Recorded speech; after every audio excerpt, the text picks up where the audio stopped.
Hello friends, welcome back to my channel Karthik Telugu news. Friends, ఇవాళ వాతావరణానికి సంబంధించి ఒక ఇంపార్టెంట్ అప్డేట్ న్యూస్ అయితే రావడం జరిగింది. దీని గురించి మరిన్ని విషయాలు ఈ వీడియోలో తెలుసుకుందాం.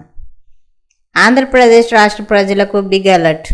అల్పపీడనం ఏర్పడనున్న నేపథ్యంలో ఏపీకి వర్షాలు ఉన్నట్లు వాతావరణ శాఖ స్పష్టం చేసింది. ఉపరితల ఆవర్తన ప్రభావంతో ఆగ్నేయ బంగాళాఖాతం భూమధ్య రేఖకు ఆనుకొని ఉన్న హిందూ మహాసముద్రంలో నేడు అల్పపీడనం ఏర్పడనున్నట్లు వాతావరణ శాఖ స్పష్టం చేసింది. దీని ఎఫెక్ట్తో రేపటి నుంచి దక్షిణ తమిళనాడు, కేరళలో భారీ వర్షాలు కురుస్తాయని వాతావరణ శాఖ హెచ్చరికలు జారీ చేసింది. ఇటు అల్పపీడనం ఎఫెక్ట్తో రాయలసీమలో కూడా రేపటి నుంచి వర్షాలు పడొచ్చని అంచనా వేస్తున్నారు. దక్షిణ కోస్తాలోని పలు జిల్లాల్లో ఈ నెల 22వ తేదీ నుంచి వర్షాలు పడే అవకాశాలున్నట్లు వాతావరణ శాఖ పేర్కొంది.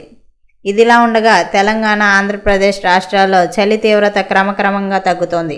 ఉష్ణోగ్రతలు మాత్రం విపరీతంగా పెరుగుతున్నాయి. దాదాపు ఎండాకాలం వచ్చేసినట్లు అనిపిస్తోంది. మధ్యాహ్నం పూట బయటకు వెళ్తే ఎండ తీవ్రత స్పష్టంగా కనిపిస్తోంది. మార్చి మొదటి వారంలో ఎండలు మరింత పెరిగే అవకాశాలున్నట్లు వాతావరణ శాఖ అధికారులు అంచనా వేస్తున్నారు. అటు ఎండల తీవ్రత పెరగగానే ఒంటిపూట బడులు కూడా ప్రారంభం కానున్నాయి.